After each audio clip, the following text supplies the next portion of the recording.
Hey everyone, Grandmaster Ben Finegold here with Kid Chess. Man, I never realized how many favorite games I had, how many great, brilliant checkmates there are and games that I enjoy. Usually I tell people this is my favorite Morphy game. I think it is. Morphy has the black pieces, and in this game, White played a sacrifice in the opening to try to get an attack against Morphy. But as usual, when you're playing Morphy, it backfired. And actually, he couldn't even make it past move 20. So they played double king pawn, which most of you play. And in this position, which probably a lot of you have had, White played a gambit, which isn't popular today, but it was popular in the 1800s. And if you've already watched the video with Bobby Fischer and Reuben Fine, which is another video I made, it's the move that Fischer played to win. It's b4. He sacrifices a pawn. I actually talked about this game a little bit in my Fischer video.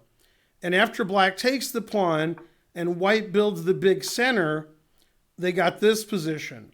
And Bobby Fischer castled in this position, and he won a pretty quick game. This guy played the move e5. I'm not familiar with that move.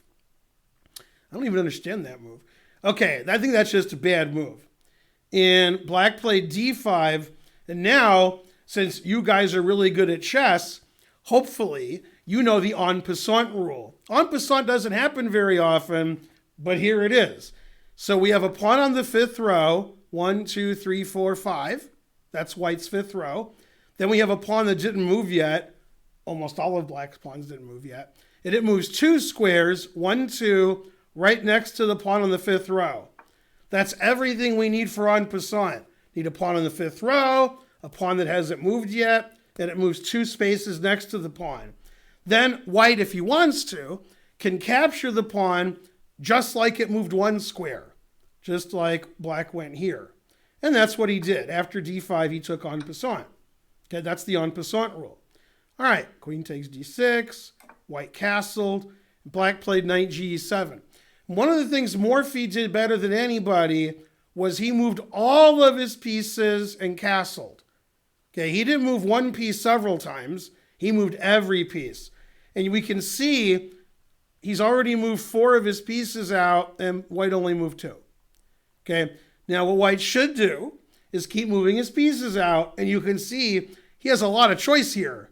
There's a lot of pieces he can move out, but does he do that? No. Now, I'm not going to blame white for being a bad player. This game was played, 140 years ago. People didn't play chess as well. They didn't look at thousands and millions of games, then say, okay, I'm going to play better now. I'm going to analyze my previous games, and I'm going to improve. That's something that you could do. That's something that I could do. But I don't know, in the 1800s, the internet was kind of slow. So white played for an immediate attack. He played knight g5, attacking the f-pawn. In double king pawn openings, when somebody attacks your f-pawn with a knight and a bishop, with a queen and a bishop, with a queen and a knight, this is the move you always want to make if you can make it. And here you can make it. You always want to castle. And when you castle, your rook is defending this pawn. Your king is defending this pawn. And again, white didn't move any of these pieces. It's time to move some pieces. But he made another threat, bishop d3, threatening the h-pawn. Well, he already moved these 2 pieces. Then he moved them both again. Okay, so he's playing incorrectly. Morphy with the black pieces is playing great. Morphy castled, got all these pieces out, but didn't get this piece out yet. The one on c8. Well, now's a good time. He played bishop f5, saving his h7 pawn and getting his last minor piece out. So black is already winning this early in the game because he has all his pieces out. He's up 2 pawns, and white has no development. Normally in this opening, white is sacrificing a pawn or 2 pawns, and he's getting all his pieces out. Here he sacrificed 2 pawns, and black's getting all of his pieces out. That's not what you're supposed to do. Okay, they traded bishops. Takes. Now, white did something that you may or may not know. It's called a skewer. It's when you attack a piece and a piece behind it, and the piece in front is worth more. If the piece behind it's worth more, That's called a pin. A pin and a skewer are similar. We're just reversing the pieces that you're attacking. So he plays bishop a3, skewering the queen and rook. If we switch the queen and rook, that would be called a pin. The rook is pinned to the queen, but this is called a skewer. Can't take the bishop because it's defended by the knight. So he plays queen g6, takes the rook, takes the knight, and now his bishop is attacked, so he saves it, and black takes another pawn. So on the queen side, black has 4 pawns, and white only has 1. Otherwise, the pawns are the same. So in this position, you would say black has a knight and 3 pawns for a rook, because white has 1 more rook, and black has 3 more pawns and 1 knight. So a knight and 3 pawns, that's better than a rook. And also, these pieces aren't very good. And this pawn's pretty good. Now white played a very strange move, undeveloping. I like to say, setting up for the next game, although I'm sort of kidding. Bishop c1. Making sure all of his pieces are on the back row. Terrible. But he's attacking the queen. That's why he did that. And Morphy moved his queen away. All right. Bishop f4. And now Morphy made a typical Morphy move, because Morphy moved all of his pieces except this one, the one in the corner. That rook's not doing anything. So he played rook to d8, attacking the queen. Okay, the rook is defended by the knight, so you can't take with the queen. Queen to f3. Oh, queen c2. I thought he played queen f3. I'm thinking of another game. Knight to d4, attacking the queen. The queen has to move again.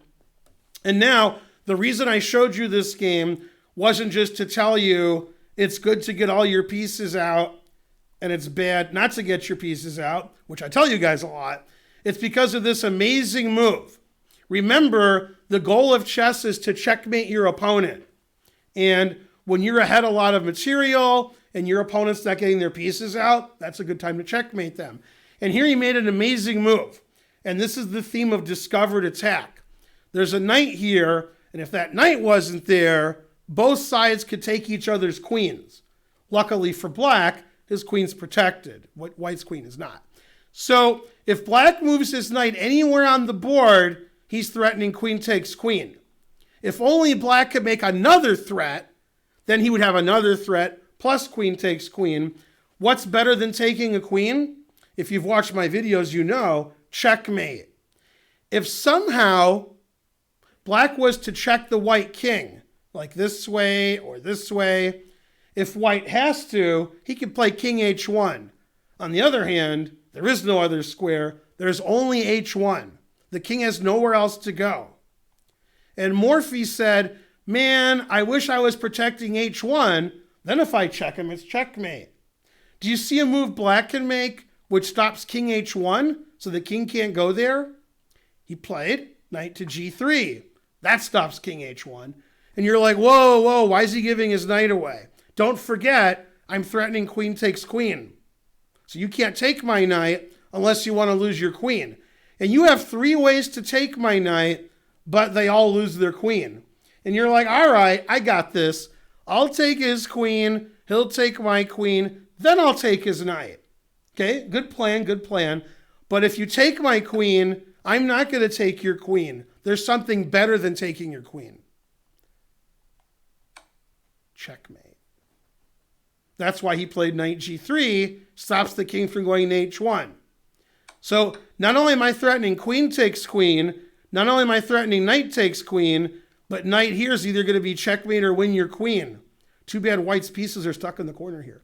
So in this position, either white loses his queen or white gets checkmated. He found the only way out, he gave up. If he takes this knight, I can play knight here check and win your queen that way. I could also just take your queen, but I might as well save my knight too. So after knight g3, white gave up. He said, man, I'm going to lose my queen or I'm going to get checkmated. I don't like those options.